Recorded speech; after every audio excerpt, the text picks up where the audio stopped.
주제 발표에 이어서 홍천영시 족보 편찬과 내용 검토에 대한 토론은 지금 홍천연구소장을 맡고 계시는 윤석준 선생님께서 주실 예정이시고요. 이 주제 홍천 용사지 정비 및 활용 방안 연구에 대한 토론은 전 한림대학교 업무가 부계실장이셨던 김용기 선생님께서 토론해 주시겠습니다. 그리고 나중에 두 분의 토론을 있고 난 다음에 청주에 계시는 분들께서 질문을 주시면 거기를 답변을 드리는 쪽으로 진행을 하도록 하겠습니다. 먼저 홍천용시 족보 편찬과 내용 검토를 용석준 선생님께서 토론해 주실 건데요. 토론은 51쪽에 있습니다. 용 선생님께서 질문을 주시죠.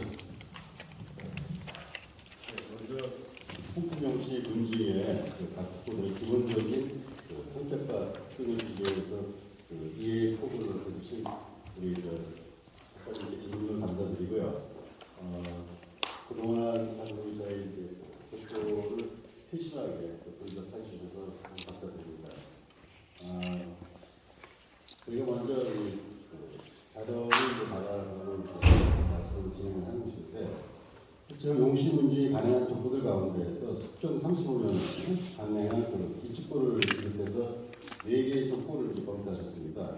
이들을 각각의 족보들이 그 당시에 같은 시기에 다른 문중의 족보들과 비교할 때 차별적이거나 또는 특징적인 점이 없었는지 두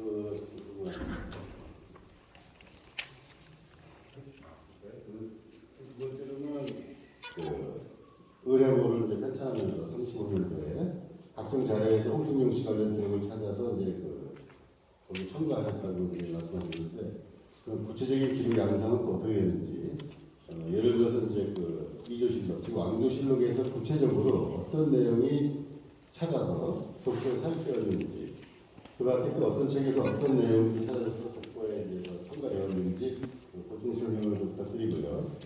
그리고 이제 실제로 저희 영덕이 선생님께서 1차 몽골에 소시된 해인사 8만 대전경을 다시 각하하는데 총지휘하셨다고 이제 저희가 이제 일반적으로 이제 알고 있는 사실인데, 박사님께서는 8만 대전경의 재각함과의 관계에 대해서는 또 어떻게 생각하고 계신지, 그리고 시조 영덕이에 참고했다는 22칸의 용수사와 이제 학설에 대해서 철종 때 이제 용수사 협판과 용수사 중수기가 나오게 되는데, 최근 용수사 지표면에서 이제 조선 초중기로 이제 추정되는 안양의 거자도 발견됐고, 이제 박사님은 용수사에 대해서 또 연관해서 또 어떻게 생각하고 계신지 궁금합니다.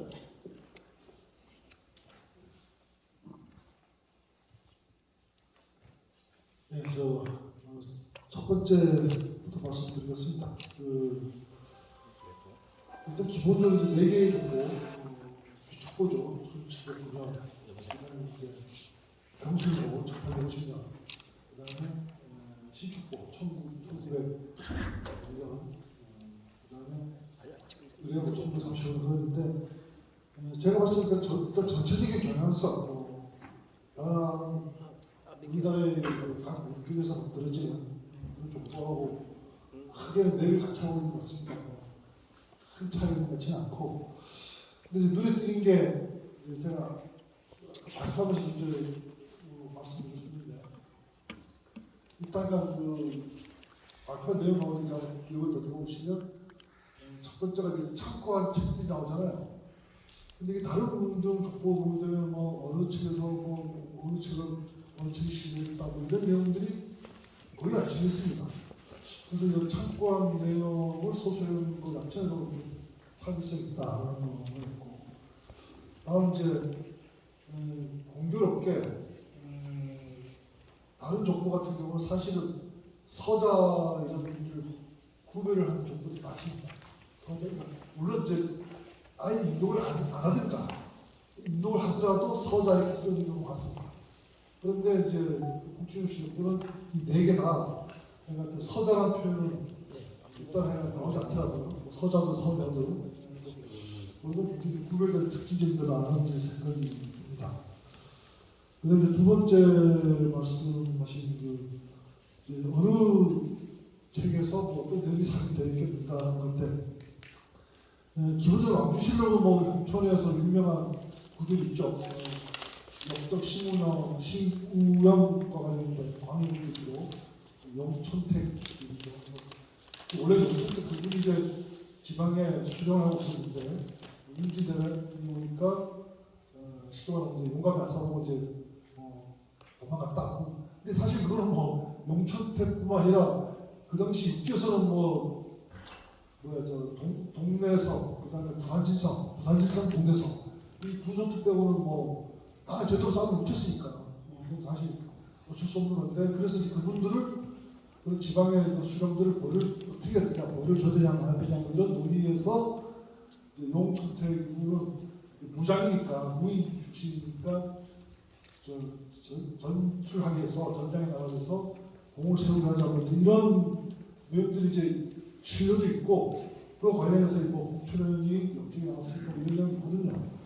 그래서 아마 이제 그런 내용들 하나 참고를 했겠죠. 그런 내용들 참고를 하고 해서 실었는데 그 족보에는 물론 그런 내용이 없지만 그런 걸 참고했을 거고 아시다시피 요미수 그분 같은 경우는 태조가 이제 요미수분이 돌아가시니까 재물을 내려주잖아요. 제사 재물을 그런 내용들 그런 것들이 아마 이제 참고된 것 같고 그다음에 무련동이라고 나오는 그런 내용을 구체적으로 추적하는 있는데 아마 이제 다삼집에 나오는 용취장 경술부에 처음 실리는 용취장 같은 그런 내용이 아마 찾았을 것 같습니다. 근데 사실은 이제 구체적으로 찾아야죠. 이제 이런 그 출처, 원론의 출처를 원론의 근거, 원론이 어떤 건지 실체를 밝혔으니까 이제 하나씩 찾아서 이제 매칭하는 작업이 필요할 것 같습니다. 앞으로는 그리고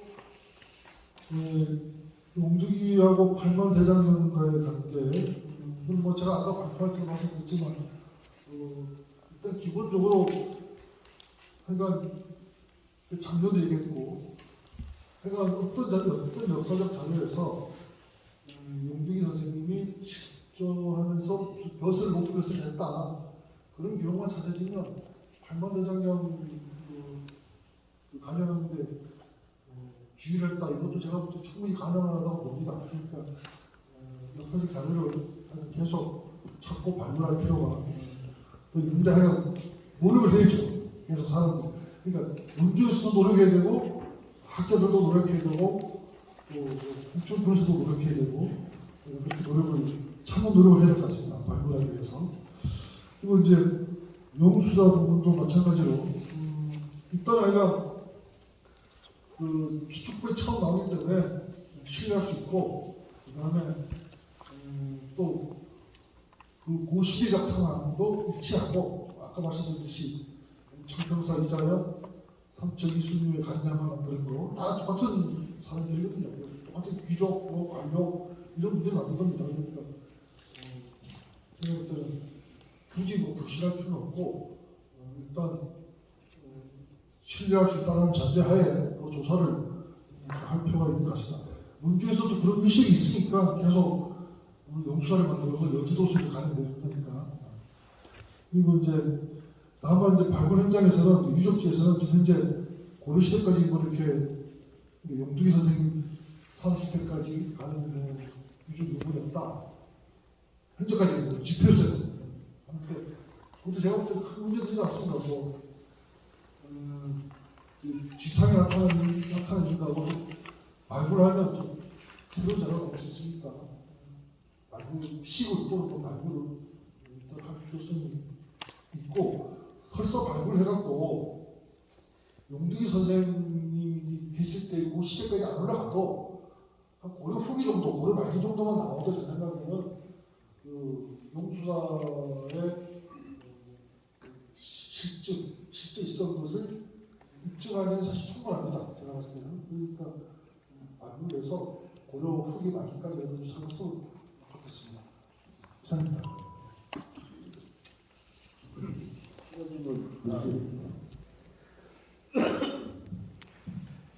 추가 질문은 나중에 이 주제 마치고 나서 다시 한번 듣기로 하고요. 홍천용시 기축보에서 서문을 썼다고 하는 청송 10회고 이분은 신중량이라는 분이 누구냐면요, 춘천 부사를 실제로 지냈고 춘천 선생안에 등재되어져 있습니다. 신중량이라는 분이요. 신중량이라는 분이 춘천 향교를 중수하는데 큰 역할을 해요. 이건 춘천 향교 관련 기록에 나오고 있습니다. 그리고 이 신중량이라는 분은 청평사를 또 중수하는 데 관여를 하세요. 그래서 청평사 정멸고궁 계곡의 주편의 바위에 춘천부사 신이라고 그 연도까지 바위에 새겨져 있어요.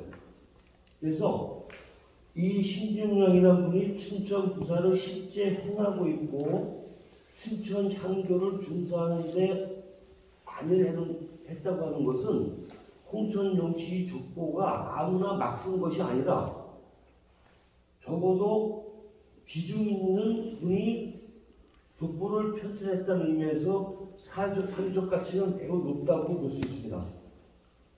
그리고 발표자께서도 말씀을 거듭하셨지만 기축보에서 용수사가 기록되어져 있고 이후의 족보에 계속 용수사가 기록되어져 있기 때문에 홍천 용시와 용수사의 관계는 의심하기가 어렵다고 말씀드릴 수 있습니다. 이 또한 발표자께서 말씀하셨지만 기축보에서 용수사가 언급되어지지 않고 이후본에 경술본이나 신축본이나 의뢰본에서 언급이 되었다면 용수사와 홍천 용시의 관계는 의심받을 수가 있는데 기축보에서 처음에 용수사를 언급했고 이후의 족보가 그것을 인용했으므로 홍천용시와 용수사는 논증되었다고 볼 수 있는 것입니다. 자세한 사항은 좀 더 힘도 있는 토론을 이 주제를 듣고 다시 하는 걸 하고요. 홍천 용사지 정진 활용과가 된 연구, 이 주제는 한림대학교 동물학회 실장을 역임하신 우리 김용기 선생님께서 토론을 해주시겠습니다. 안녕하세요. 저 김용기입니다. 이 사실 지금 이경기 선생님께서 발표하신 부분은 좀 건방지지만 전문가의 영역이거든요. 문화재 조사라는 그러한 전문가 영역인데 간단하게 말씀드리면 일단 지금 그 용주사지라고 추정되는 곳이 저도 2번을 가봤는데 굉장히 산지 가람치고는 엄청난 규모입니다. 아마 강원도에서 그 정도 산에 그렇게 높은 곳에 위치하고 있는 그 절터는 찾아보기 힘들 정도입니다. 그리고 또 그렇게 규모가 큰 것도 제가 처음 봤거든요. 저도 강원도 여러 곳에 제 전공이 가람이기 때문에 많이 그 사원들을 찾아봤는데 아마 산지 사원 치고 그렇게 큰 곳은 없거든요. 근데 그곳이 지금 2번 가본 결과에 의하면 굉장히 방치되어 있고 훼손이 계속 진행이 되고 있거든요. 그래서 조사가 안 되더라도 저는 기본적으로 그 어떤 훼손에 대한 그 홍천군에서의 어떤 그 방지 대책 이런 것들이 꼭 필요하다라고 생각하는데 그거에 대해서 선생님한테 한 가지 여쭤보고 싶고 두 번째 이제 조사에 대한 문제인데 문화재 조사는 이거는 국가의 허가를 받아야 되는 거거든요. 용주사지에 가보면 아까 선생님이 말씀하신 대로 여러 가지 증거들이 그냥 나와 있습니다. 그렇다고 개인이 그걸 사고 가지고 도굴이 되거든요. 그렇게 위해서는 허가를 얻어야 된다고. 근데 아까 선생님은 시골조사부터 말씀을 하셨는데 사실은 거기가 모든 장비라든지 인원을 동원하기에 굉장히 높은 곳에 있기 때문에 힘들거든요. 그러면 결론은 뭡니까? 돈이 많이 든다는 얘기입니다. 그러니까 시골 하려면 굉장히 많은 돈이 들 것이고 거기에 어떤 장비나 이런 걸 나르려면 헬기까지 동원해야 될 그런 상황이거든요. 그랬을 때 사실은 표본 조사라는 것도 있거든요. 일부라도 조사해가지고 성격이라도 전체는 아니더라도 기본적인 그 용주사지가 어떻게 조성이 됐는지 성격은 어떤 것이고 시기는 어떻게 되는지 등등 몇 개의 구덩이만 이렇게 파가지고 하는 것도 있거든요. 만약에 시골이 어렵더라면 그것도 고려해보지 않을까, 해야 되지 않을까 하는 생각도 들고, 그리고 이제 그 활용에 대한 문제인데, 사실 제가 2번 가봤지만 가면서 가장 느낀 게 뭐냐면 과연 우리가 가는 길이 맞는가. 옛날에도 그 길로 그렇게 어렵게, 거기는 그냥 일반 초가상칸이 아니라 기와집이거든요. 기와는 기본적으로 어느 정도 시기가 되면 갈아줘야 되고, 그 기와라는 무게가 엄청나기 때문에 그걸 알려면 분명한 도로가 있었고, 그 사원에서도 분명히 입구가 있을 것입니다. 그러면 지금의 도로로 그걸 운반한다는 건 제 상식으로는 좀 불가능한 얘기거든요. 그래서 조사할 때 그런 것들도 좀 관심 있게 좀 조사해 주셨으면 해서 말씀드리는 겁니다. 이상입니다. 김종규 선생님에 대한 그 정확한 지적을 좀 받았다고 생각하고 있습니다. 첫 번째 제가 김종규 선생님을 비롯한 이제 홍천, 문화원 그 관계자분들과 함께 이제 용수사지를 갔다 왔는데, 제가 생각하기에 가장 큰 훼손 문제에 있어서는 그 식생에 대한 훼손이 지금 우선 제일 먼저 시급하게 해결돼야 될 것 같습니다. 그러니까 그 사단의 그 단에 있는 그 수종을 제가 정확하게 살인 전문가가 아니니까 수종에 의한 피해가 심각하기 때문에 그 수종에 대한 피해를 우선 막을 수 있는 방안이 필요하다. 그러기 위해서는 우선적으로는 또 나무가 함부로 벨 수 없기 때문에 홍천군과 산림청과의 또 협의를 통해서 우선 그 용수사지가 최소한의 훼손을 방지할 수 있게끔 수목과 관련된 부분은 좀 빠르게 좀 시급하게 해야 되지 않을까라고 생각하고 있습니다. 그리고 아까 그 김종수 선생님 말씀 지적하신 대로 저는 그냥 그 용수사지의 중요성 때문에 시골조사 먼저 해야 된다라고 생각하고 있었는데, 그게 안 된다면 우선 저는 표본조사를 하는 것도 적합한 지역이라고 생각합니다. 저희 같은 이제 문화재 전문가들이 표본조사, 시골조사 지금 하니까 좀 약간 헷갈릴 수 있겠는데, 그 두 개의 그 차이를 설명하자면, 시골조사는 면적 대비 한 10%를 파게 되어 있습니다. 그리고 표본조사는 그 면적 대비 3% 이내로 파고 있기 때문에 그 정도만 한다 그러면은 어느 정도의 그 사역 범위, 최소한 용수사지가 범위는 이 정도는 될 거야 라는 정도는 파악할 수 있을 거라고 판단됩니다. 그리고 세 번째 그 활용에 대한 문제에서도 저도 그 김종규 선생님이랑 그 문화원 관계자분 안내하에 갔기 때문에 그쪽에 제가 방문할 수 있었지, 제가 다시 그쪽에 다시 재방문한다면 힘든 점이 있습니다. 그래서 그거에 대해서 좀 다시 한번 저 생각이라면은 금악산 내에 있기 때문에 등산로 정비를 하면서 같이 좀 정비하는 게 낫지 않을까. 근데 또 등산로 정비를 하면서 한다는 거는 또 용수사지하고 가깝기 때문에 또 인위적인 훼손이 일어나지 않을까? 여러 가지 약간 낭비론이 있기 때문에 약간 고민이 되는 부분이 있습니다. 예, 이상입니다. 그래서 저는 조사부터 빨리 이루어져야지 용수사가 더 망가지지 않는다고 생각을 하고 있거든요. 그래서 말씀드립니다. 용수사지를 현장 답사를 하신 분들은 공이 묶인 바인데요. 지금 질문하신 선생님하고 토론해준 선생님이 말씀하셨던 용수사지 내에 자연 식생하는 자연목들이 상당히 많습니다. 이 자연목이 평지에서 크는 것은 문제가 없는 듯하지만 축대에서 크는 나무들은 축대를 붕괴시켜요. 그리고 나무가 크게 된 뿌리가 유골을 흔들어 놓습니다. 그래서 나무가 스스로 아무런 이유 없이 크는 것 같지만 그 뿌리가 유골을 망가뜨리고 있다는 거예요. 그리고 지금 그 용사지 사형 내에 있는 거목으로 성장한 은행나무 한 그루가 있고, 그 축대에 단풍나무 비슷한 정확한 명칭 모르겠는데 단풍나무 위의 나무들이 상당히 많습니다.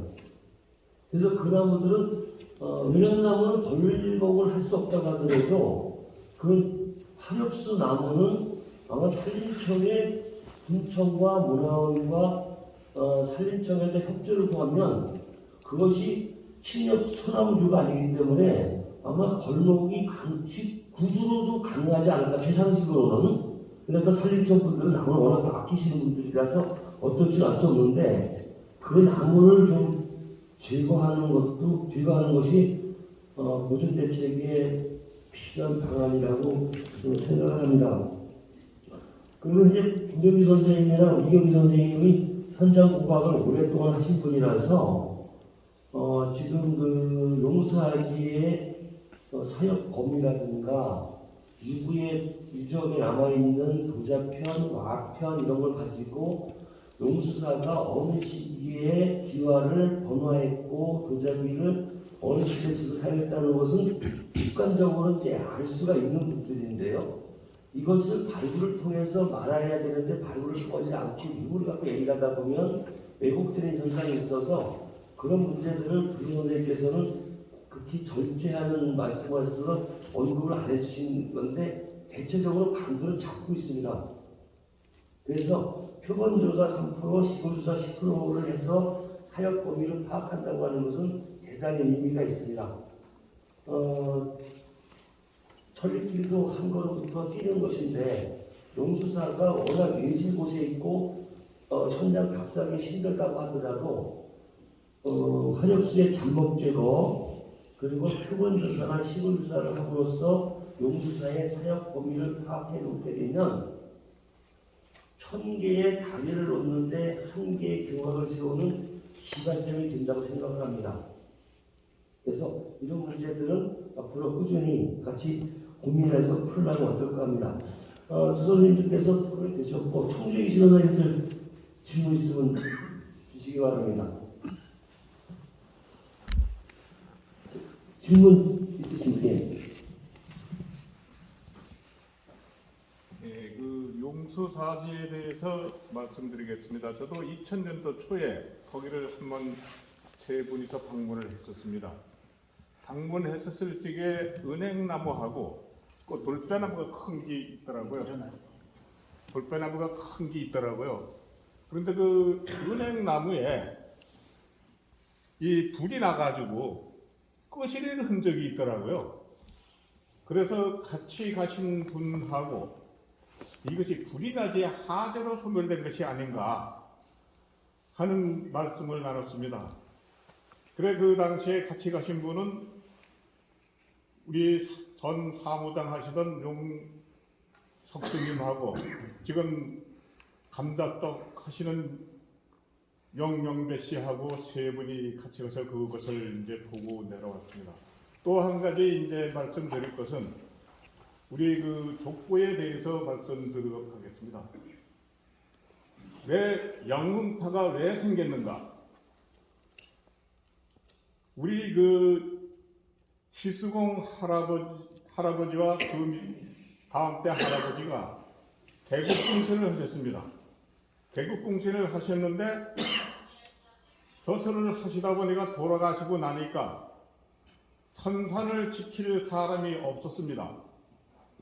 홍천군 요 건너편 하완리에 철자 두자 할아버지 산소에 가면은 거기에 저희 할아버지가 저희는 치유공계 22대 종선입니다. 남양주에 거주가 있습니다. 용서원입니다.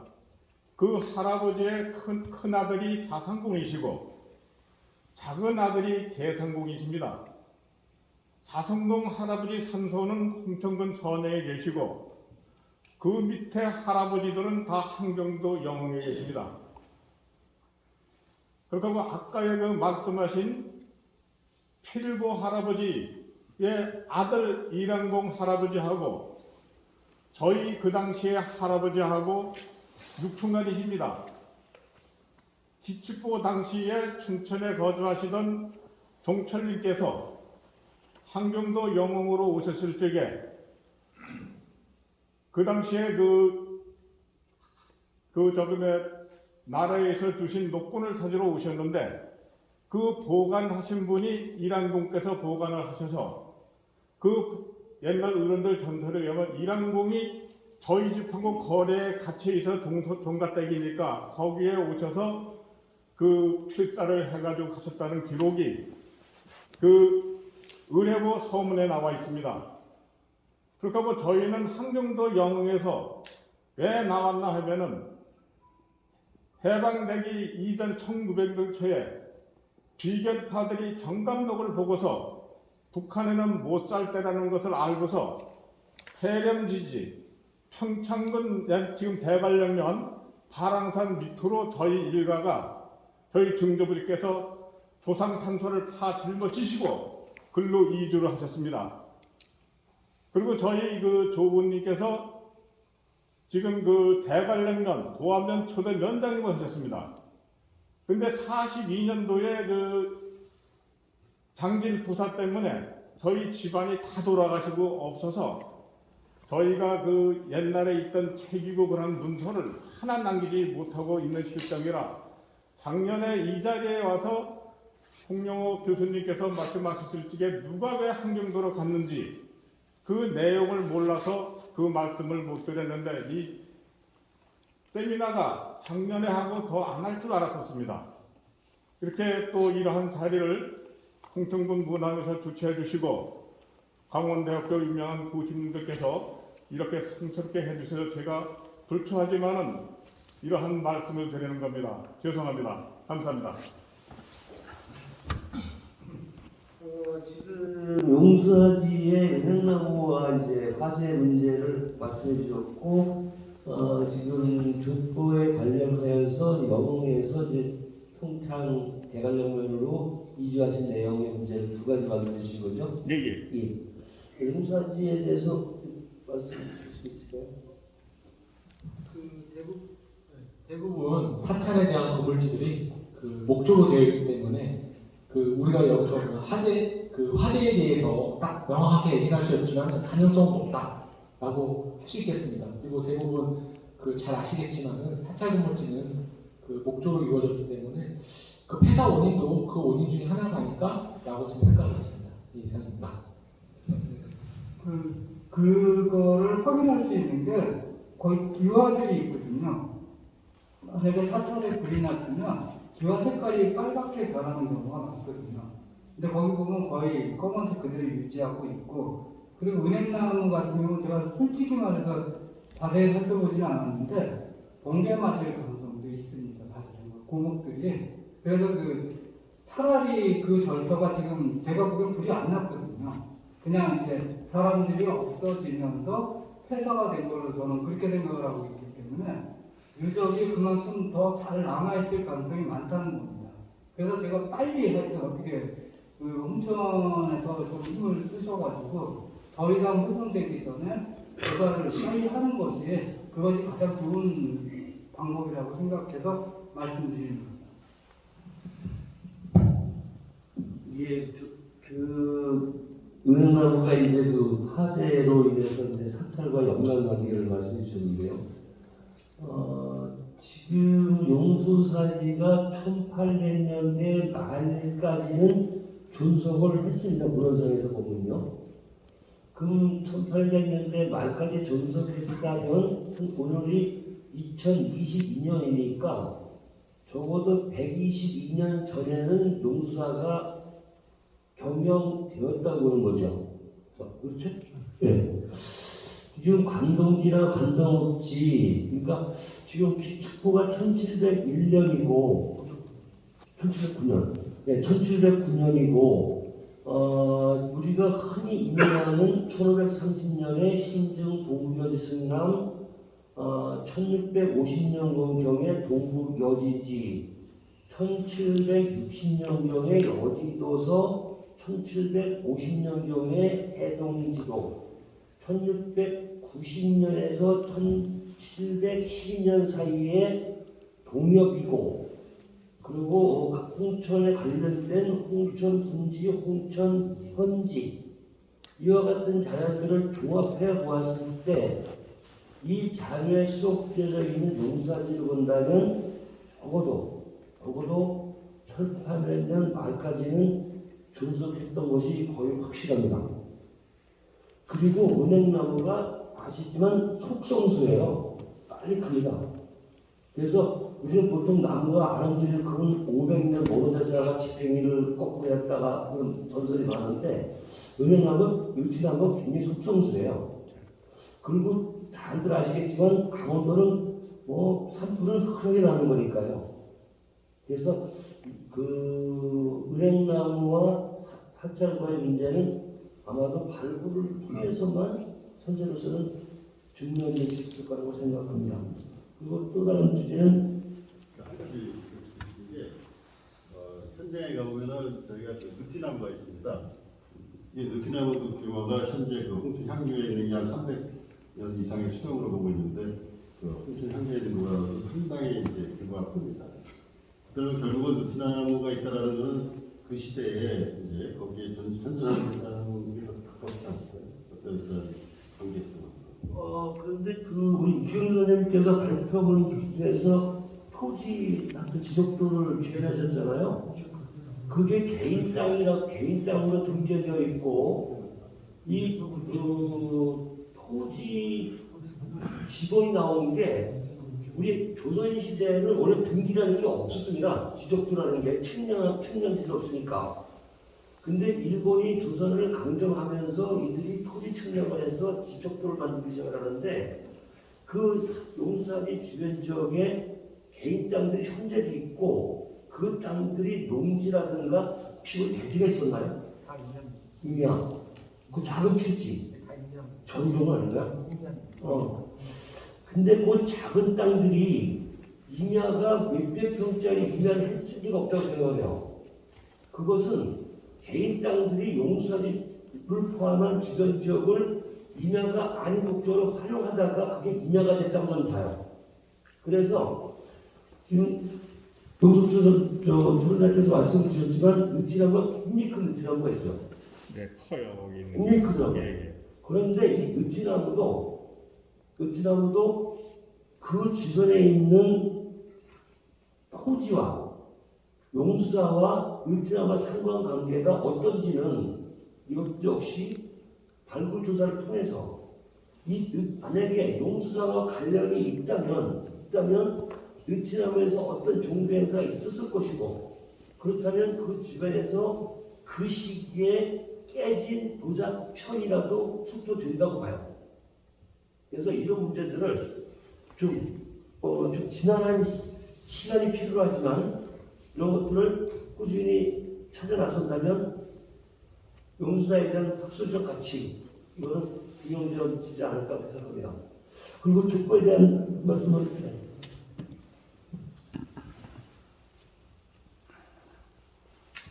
그 영으로 이제 가게 된 그 내력을 이제 듣게 됐는데 그 감사한 말씀을 먼저 드리겠습니다.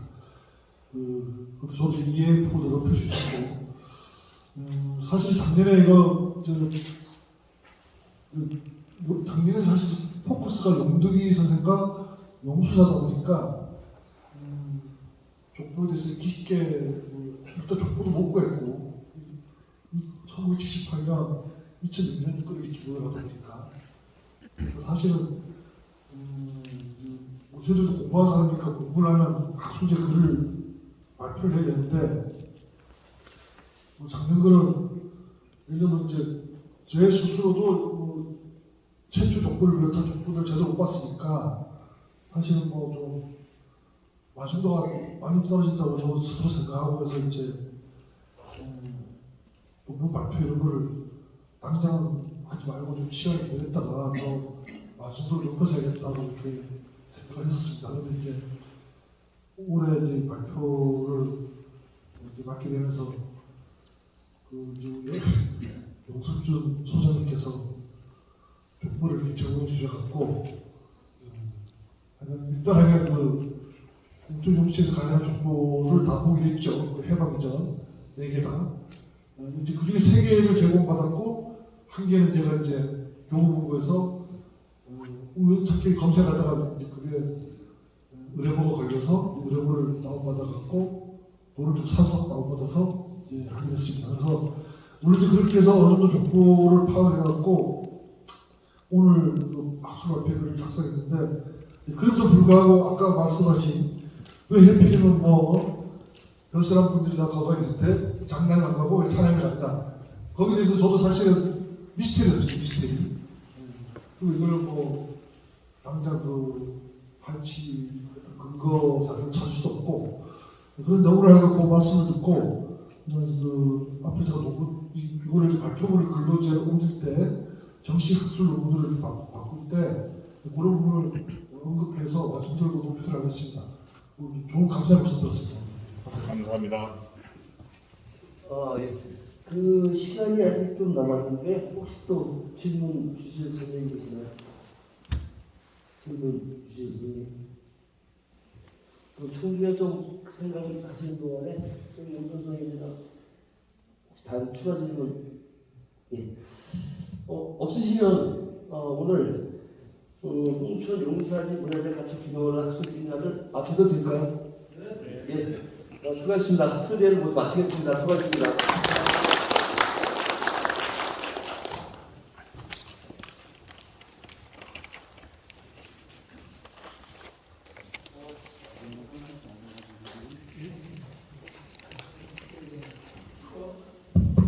긴 시간 발표해 주신 우리 5분의 교수님들한테 박수 한번 부탁드리겠습니다. 이 자리를 함께해 주신 여러분들 감사드립니다. 이것으로 홍천 용수사지 학술가치 균형을 학술 세미나를 마치겠습니다. 마지막으로 기념 촬영 후 마무리를 하겠습니다. 이상입니다.